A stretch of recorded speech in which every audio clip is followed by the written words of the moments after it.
وأنكحوا الأيام منكم والصالحين من عبادكم وإمائكم ዑለማዎች እንደተናገሩት ይህንን አያ መሰረት አድርገው መብቃቃት ይፈጠራል፣ በረካ ሀብት ይፈጠራል ማለት ነው። አልሐምዱሊላህ ረቢል ዓለሚን ወሰለላሁ ወሰለም ወባሪክ ዐላ ነቢይና ሙሐመድ ወዐላ አሊሂ ወሰሕቢሂ አጅመዒን። የተሟላው እስልምናችን ካዘዛቸው ካበረታታቸው መልካም ተግባራት ውስጥ አንዱ ኒካህ ነው። ወንዶችና ሴቶች በትዳር መተሳሰር እስላማዊ ኒካህን መፈጸም ሸሪዓው ያበረታታው መልካም ተግባር ነው። አላህ ሱብሓነሁ ወተዓላ ቁርአን ላይ ምን ይላል? ወአንኪሑል አያማ ሚንኩም ወሷሊሒነ ሚን ዒባዲኩም፣ ከእናንተ ውስጥ ያላገቡ ባሮችን እንዲሁም ደግሞ ከዒባዶች ሷሊሖችን አጋቡ ይላል አላህ ሱብሓነሁ ወተዓላ።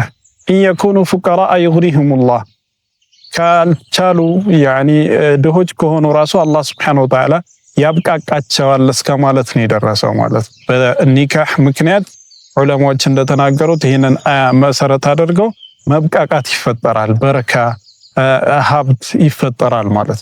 ነቢያችንም ዓለይሂ ሰላቱ ሰላም ምን አሉ?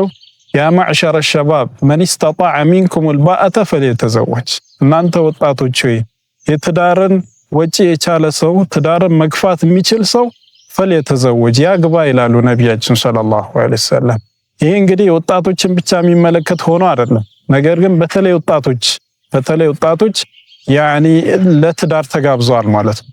ምክንያቱም እድሜው ከገፋ እድሜው ከፍ ካለ ይልቅ ወጣት ስሜታዊ ነው። ስሜቱን የሚያረካበት ሐላል ነገር ይፈልጋል ማለት። ስለዚህ ወጣቶችን ለብቻ ጠቅሰው ምን አሉ?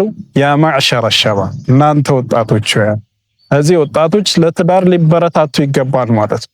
ፈኢነሁ አገዱ ሊልበሰሪ ወአሕሰኑ ሊልፈርጂ፣ ምክንያቱም ትዳር አሉ ነቢያችን ሰለላሁ ዐለይሂ ወሰለም አይንን ሰበር ያደርጋል። አይንን ሰበር ማድረግ ያልተፈቀደ ነገር አለማየት ይሄ ሸሪዓው ያዘዘው ጉዳይ ነው።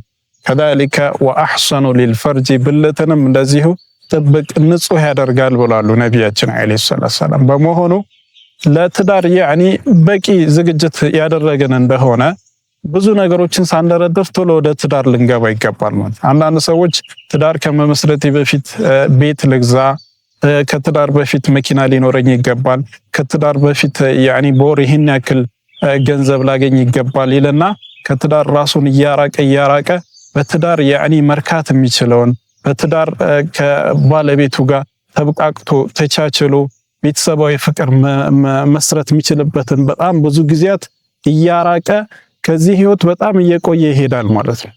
እንደዛ መሆን የለበትም። አላህ ሱብሓነሁ ወተዓላ ትዳር ላይ በረካን ይፈጥራል ስንጋባ ማለት ነው። አላህ ሱብሓነሁ ወተዓላ እንድንብቃቃ ሀብታም እንድንሆን ያደርጋል። ለመብቃቃት ራሱ አንዱ ሰበብ ዑለሞች እንዳስቀመጡት ምንድነው? ትዳር ነው። ስለዚህ ልንሸሸው አይገባም።